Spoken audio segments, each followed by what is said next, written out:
Kita kembali lagi bersama Pak Tejo. Pak Tejo, ini kan ini kabar-kabarnya reshuffle akan terjadi lagi. Ini apakah akan terjadi reshuffle seperti Bapak dulu yang sama sekali tidak dikomunikasikan, atau juga saya dapat kabar informasi dari salah seorang menteri juga yang di reshuffle hampir mirip gitu ya, evaluasi juga dia bingung gitu ya. Apakah ini akan terjadi lagi dari reshuffle berikutnya seperti ini? Saya perlu sampaikan bahwa reshuffle adalah sekali lagi adalah hak prerogatif presiden. Betul. Tetapi karena kita ini juga kan pejabat negara, ya harusnya disampaikan dengan cara-cara yang baik lah ya. Oke.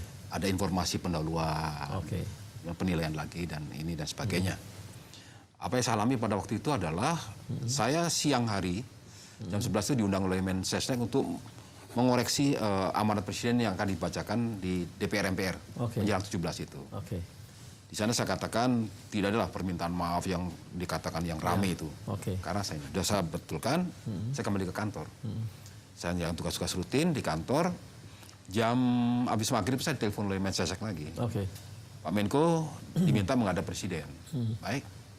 Saya sholat maghrib, saya menghadap ke sana. Di sana ada Pak Menteri Perdagangan, Pak Gobel. Pak Gobel, Oh, mungkin ini akan bicara masalah, waktu itu sedang top masalah sapi. Ya, Pak Gobel mengatakan ini ada mafia sapi. Dia minta tolong pada saya untuk bagaimana mengkoordinasikan agar masalah sapi ini bisa diselesaikan dengan baik. Karena sebelumnya saya berbicara masalah sawit yang ada di Sumatera Utara dengan Menteri Kehutanan dan sebagainya, selesai masalah itu. Nah, tentu saya dipanggil oleh ajudan, menghadap, tapi satu-satu. Saya menghadap beliau ruangan. Di sana ada presiden, wapres, saya dan Mensesnek. Pertama beliau mengatakan begini, Pak Tejo, saya agak berat untuk mengatakan ini. Saya diam saja. Sudah 3 hari kami bahas, tetapi sudah tidak bisa ditahan. Ditahan sama siapa, Pak? Tekanan siapa gitu loh? Saya tidak pada posisi untuk mengevaluasi, ya. Saya diam saja lah. Ini adalah masalah yang ramai sekali, adalah masalah reshuffle. Pak Tejo adalah salah satu yang kena reshuffle. Saya mohon maaf dan saya terima kasih atas partisipasi selama ini. Pak Wapres, ada yang mau disampaikan? Dia mengatakan, oh tidak ada. Karena 2 hari yang lalu saya satu mobil dengan Pak Tejo, saya sudah banyak bicara masalah berbagai masalah negara, bukan masalah reshuffle ya, tapi masalah negara. Jadi tidak ada lagi, sudah saya sampaikan, sudah cukup. Pak Tejo ada yang mau disampaikan? Kalau diizinkan, ada Pak, saya yang sampaikan. Pertama, saya mengucapkan terima kasih karena selama 10 bulan ini saya diberi kesempatan untuk membantu Bapak di kabinet dan saya bisa membaktikan pikiran tenaga saya kepada bangsa dan negara. Kedua, saya tentu sebagai manusia biasa mohon maaf kalau ada kekurangan atau kesalahan dan sebagainya. Ketiga, walaupun saya di luar kabinet, saya tetap mendukung program-program Bapak. Menurut saya, walaupun nanti di luar kabinet. Dan keempat, tentunya saya mohon pamit. Nah, saya berdiri, saya berdiri. Kemudian beliau mengatakan lagi, Pak Tejo, saya beri waktu sampai besok siang. Saya juga nggak ngerti apa maksudnya ini. Sampai besok siang, Pak? Besok siang. Jadi dipaksa dong, kayak dipaksa ya, Pak? Mungkin maksud beliau, besok siang yang baru dilantik mungkin. Tapi menyampaikannya, saya beri waktu sampai besok siang. Ya sudah. Saya kembali ke kantor, saya beres semua kantor, saya bersihkan semua. Nah, waktu itu memang saya tidak hadir di pelantikan karena memang tidak ada undang di sana dan lebih bagus saya merapikan apa yang harus saya terima. Berarti Bapak nggak diundang, Pak ya, untuk tidak ada pengundang. Kemudian saya rapikan semuanya, apa yang harus saya serahkan pada Menko yang baru, itu lebih penting untuk saya. Karena ini harus berlanjut. Gitu. Dan hari berikutnya memang kami serah terima di sana. Ya. Nah, dari ini semua tentunya saya, kalaupun nanti ada reshuffle, ya mohon yang diganti siapa ya Pak? Bapak? Waktu itu memang yang sedang bermasalah adalah masalah ekonomi waktu itu. Tapi yang Menko Polhukam, Menko Maritim, Menko Perekonomian, 3 Menko diganti. Kecuali satu Menko, Pak? Ya, itu tidak. Itu memang bagus banget, Pak. Itu presiden mungkin bagus kan, ya terserah presiden kan. Kemudian Ketua Bappenas, Menteri Perdagangan. 5 itu diganti. Tapi kalau lihat yang diganti nih Pak, ini adalah orang-orang yang memang, kalau tadi Bapak bilang bahwa Bapak bukan dari partai, Ini orang profesional semua nih Pak, yang bertahan, yang di Bapak, Pak Gobel, Pak Indroyono, kemudian Andi Wijayanto, Andrinov. Ini kan orang profesional semua. Pak Gobel ya. Dan Pak Gobel, ini adalah orang-orang profesional. Jadi orang-orang yang tidak punya. Ada yang bergeser Pak Anu. Ya, tapi kan catelannya kita tahu Pak. Iya, Pak. Ya. Ya, Bapak kan tahu. Tahu. Dia punya catelan juga Pak. Ya hanya bergeser saja gitu kan. Tapi yang lain kan Pak, ini bertahan gitu. Yang partai-partai bertahan. Ini kira-kira Pak nanti yang ke depan ini nanti jangan-jangan reshuffle-nya juga akan terjadi seperti itu. Orang-orang yang profesional akan diganti. Dan orang partainya bertahan. Saya mengharapkan tentunya presiden akan memberikan keputusan yang terbaik lah. Oke. Ya, walaupun untuk orang partai atau presiden, kalau tidak baik ya silakan. Ya, tapi kalau baik ya jangan dicari-cari. Ya, kesalahan seperti itu. Ini yang saya harapkan ke depan nantinya. Apalagi Pak, kan ada partai baru nih baru masuk di koalisi.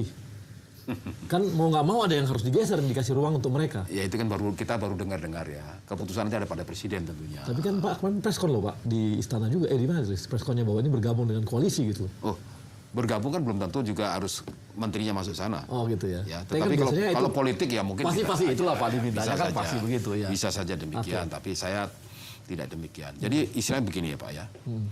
Kalau ada kabinet ini kan semacam orkestra lah. Oke. Kan ada dirijennya. Iya. Dirijen siapa sih? Presiden kan. Iya. Kalau ada yang false, suara yang false, ya diperbaiki lah. Betul. Diperbaiki. Jangan hanya dicabut, diganti orang yang profesional. Tetapi penyanyi dangdut, jago penyanyi keroncong, penyanyi seriosa. Begitu dibunyikan, bunyinya macam-macam kan. Nah, ini belum tentu orang yang hebat itu. Kalau menurut Bapak siapa yang bakal diganti nih Pak? Apa lihat dari kinerja?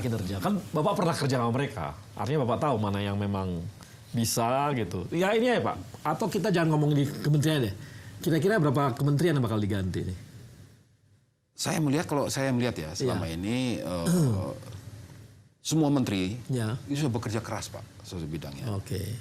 Soal kemampuan dia nanti sesuai dengan harapan rakyat itu kan silakan rakyat yang menilai ya. Atau tentunya presiden yang menilai itu. Ya. Tetapi saya melihat semua menteri termasuk juga yang di bawah saya atau yang lain, saya kumpul mereka sungguh ya? Mereka sungguh bekerja. Tapi itu Pak, Bu Susi udah bilang bahwa saya akan mengundurkan diri. Jangan-jangan dia dapat sinyal kalau dia akan di reshuffle gitu. Apa betul? Tapi dia bilang akan mengundurkan diri loh. Ya dulu juga pernah mengatakan mau mengundurkan diri. Gitu ya? Ada katanya mau bayar 5 triliun atau berapa itu. Nggak tahu siapa yang bayar. Itu nggak tahu saya. Tapi bisa benar bisa tidak. Tetapi kita harus beginilah. Kita jangan membebani presiden. Biarkanlah presiden secara jernih memikirkan kabinet yang terbaik untuk beliau. Ya. Dan kepada menteri-menteri yang nantinya diganti juga jangan sakit hati. Harus legowo, ikhlas. Oh sama sekali tidak. Sama sekali tidak. Ya. Itulah. Jadi jangan itu. Karena apa? Pada saat kita dilantik, itu harus siap setiap saat diganti. Tapi kata Pak JK kemarin tuh ada menteri-menteri yang JK atau Jokowi saya lupa, yang ada menteri-menteri yang membebani presiden gitu. Membebani maksudnya? Ya artinya kementerian sekarang ini ada yang membebani presiden, jadi beban bagi Jokowi gitu. Nah, kalau itu menyampaikan itu Wapres atau presiden, ya benar karena beliau menilai. Jangan dari penilaian-penilaian dari luar itu yang selalu mempengaruhi ini. Nggak ada boleh begitu. Kalau saya begini ya, di dalam pemerintahan ini kita penting kita harus bersinergi dengan media, tetapi bukan media itu yang menjadi ukuran menilai kerja menteri. Kalau ukurannya nanti adalah tadi saya baca juga ada popularitas ya. Akibatnya nanti semua menteri akan berupaya untuk gitu ingin populer. Seperti kapal tadi Pak ya. Sehingga terjadilah antar satu dengan lain tidak sinkron karena ini saya begini akhirnya ego yang muncul.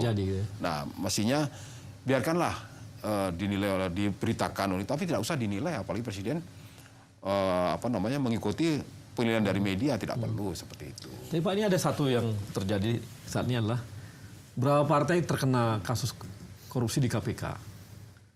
Ada Nasdem, ada Hanura, kemudian ada PKB kemarin juga dipanggil. Hampir semua ya. Dan ini adalah partai-partai koalisi yang mensupport koalisinya Pak Jokowi. Apakah ini jangan-jangan untuk melemahkan partai supaya berkurang kursinya? Begini ya, jangan disamakan antara oknum dengan partainya.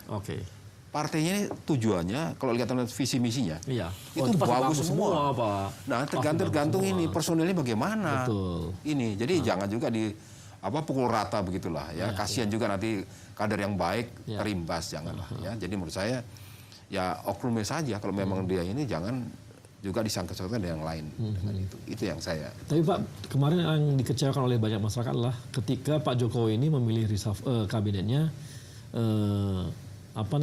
tidak dengan sebuah kriteria yang baik, tapi diajukan oleh banyak pihak, dorong semua dari partai atau dari para pendukungnya, sehingga yang terjadi akhirnya dia terpaksa gonta-ganti terus kerjanya ini sama kabinetnya.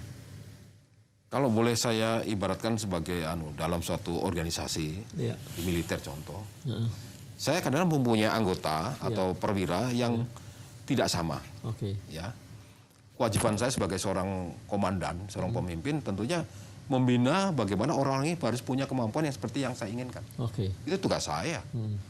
Bukan berarti kalau langsung tidak boleh begitu. Ya, artinya harus kita bina dengan baik. Kalau ada yang tidak baik di situ, bukan berarti saya buang, enggak. Saya bina di dalam. Yang baik saya jual keluar. Oke. Itu filosofi di Pak, militer. idealnya berapa bulan sebenarnya atau berapa tahun sebenarnya bahwa kabinet itu digonta-ganti dulu setelah dievaluasi, dijaga oleh pimpinannya gitu, baru dia evaluasi gitu. Ya, saya pun belum sampai 1 tahun ini. Ya, belum. Jadi apa yang mau saya kerjakan juga Belum tahu ya. ya, karena padahal ke depan nantinya saya sudah punya perencanaan bagaimana menghadapi pilkada serentak. Oke. Itu sudah dalam perencanaan saya itu pada waktu itu. Dan lain sebagainya.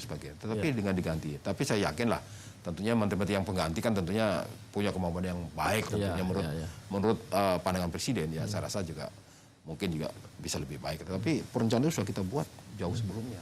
Oke, tapi Pak Menko Polhukam pengganti Bapak sekarang ini sangat kuat juga, Pak.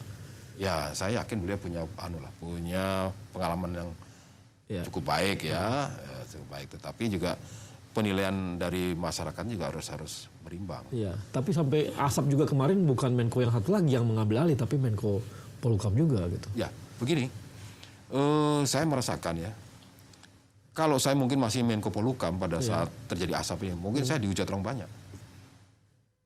Ya, itulah makanya saya harus berimbang cara menilainya gitu. Kejadian di Tolikara contoh. Saya dianggap colongan, tidak bisa mengatasi masalah-masalah. Pada waktu itu selesai. Tapi apa terjadi dengan Singkil? Sama juga, ini malah ada pengungsi 4.500 orang pengungsinya. Betul. Korban meninggal juga ada. Dan kita nggak tahu apakah kembali atau nggak kembali, kita nggak tahu. Iya, kok beritanya juga nggak ada, tidak aja beritanya yang seperti Tolikara. Ada apa ini gitu loh? Ya, Jadi Bapak merasa jangan-jangan juga dijebloskan gitu Pak, atau gimana Pak?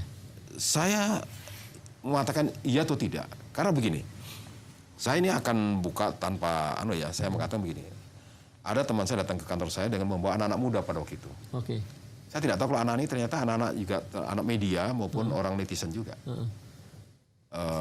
Begitu saya cerita begini, dia diam melihat saya, terus mengatakan, loh kok beda Pak Tejo? Beda bagaimana? Bayangan saya di media sosial dengan saya setelah ketemu Bapak kok berbeda. Nah, terus apa yang kamu lakukan? Saya akan bantu Bapak. Tapi waktu itu sudah mau dekat reshuffle ya sudah. Oke Pak. Makasih Pak Tejo. Baik. Atas bincang kita. Pemirsa, kita telah berbincang selama 1 jam dan hari ini kita kembali bertanya. Bagaimana reshuffle yang akan terjadi? Apakah akan terjadi juga seperti Pak Tejo yang akan di reshuffle?